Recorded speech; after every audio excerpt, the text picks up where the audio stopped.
boys and girls. Welcome to Virtual Storytime. I'm Commissioner Hope Harmon. Today we're going to read Martin's Big Words, The Life of Reverend Dr. Martin Luther King Jr. by Doreen Rappaport. Put on your listening ears. Everywhere in Martin's hometown, he saw signs white only. His mother said these signs were in all southern cities and towns in the United States. Every time Martin read the words, he felt bad until he remembered what his mother told him. You are as good as anyone. In church, Martin sang hymns. He read from the Bible. He listened to his father preach. These words made him feel good. When I grow up, I'm going to get big words too. Martin grew up. He became a minister like his father, and he used the big words he had heard as a child from his parents and from the Bible. Everyone can be great. He studied the teachings of Mahatma Gandhi. He learned how the Indian nation won freedom without ever firing a gun. Martin said love when others said hate. Hate cannot drive out hate. Only love can do that. He said together when others said separate. He said peace when others said war. Sooner or later, all the people of the world will have to discover a way to live together. In 1955, on a cold December day in Montgomery, Alabama, Rosa Parks was coming home from work. A white man told her to get up from her seat on the bus so he could sit. She said no, and she was arrested. Montgomery's black citizens learned of her arrest. It made them angry.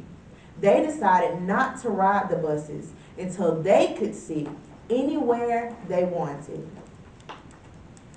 For 381 days, they walked to work and school and church.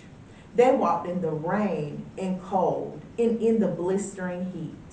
Martin walked with them and talked with them and sang with them and prayed with them until the white city leaders had to agree they could sit anywhere they wanted. When the history books are written, someone will say there lived black people who had the courage to stand up for their rights. In the next 10 years, black Americans all over the South protested for equal rights. Martin walked with them and talked with them and sang with them and prayed with them. White ministers told them to stop. Mayors and governors and police chiefs and judges ordered them to stop, but they kept on marching. Wait. For years I have heard the word wait. We have waited more than 340 years for our rights. They were jailed and beaten and murdered, but they kept on marching. Some black Americans wanted to fight back with their fists. Martin convinced them not to by reminding them of the power of love. Love is the key to the problems of the world. Many white Southerners hated and feared Martin's words. A few threatened to kill him and his family. His house was bombed. His brother's house was bombed. But he refused to stop. Remember, if I am stopped, this movement will not be stopped because God is with this movement. The marches continued. More and more Americans listened to Martin's words. He shared his dreams and filled them with hope. I have a dream that one day in Alabama, little black boys and black girls will join hands with little white boys and white girls as sisters and brothers. After 10 years of protest, the lawmakers in Washington voted to end segregation. The white-only signs in the South came down.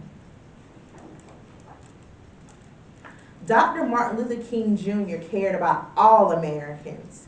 He cared about people all over the world. And people all over the world admired him.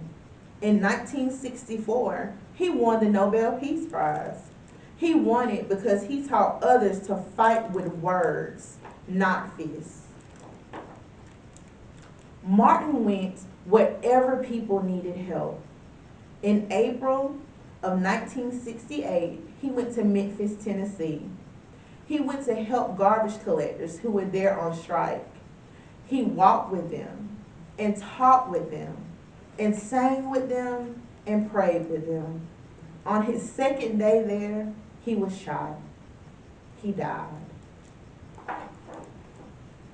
His big words are still alive for us today. Thank you so much for listening today. If you want to check out Martin's big words, please come to the Fitzgerald Benham County Library. Thank you.